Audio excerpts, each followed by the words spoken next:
सीताराम।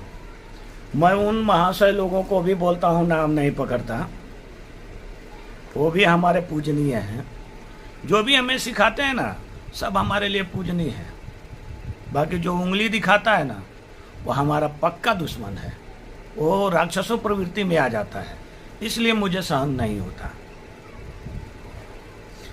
रह गई बात, जो भी हमें सिखाता है वह हमें ज्ञान ही, कुछ न कुछ ज्ञान ही देके जाता है। ये दुनिया का दस्तूर है, ठीक है।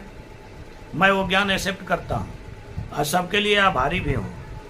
बाकी मेरे ज्ञान अज्ञान पे कोई उंगली न उठाए। मैं भी नादान हूँ, जैसे आप लोग हैं ना, जैसे वो है ना, ये नादान नहीं है, बहुत पाँचे फकीर हैं। इन्हें कहिए कि हमें आशीर्वाद दें कि हम इनका सामना कर सकें। और हे भोलेनाथ, हम सामना जरूर करेंगे, आज नहीं तो कल। वहाँ पे कोई पराया नहीं होगा।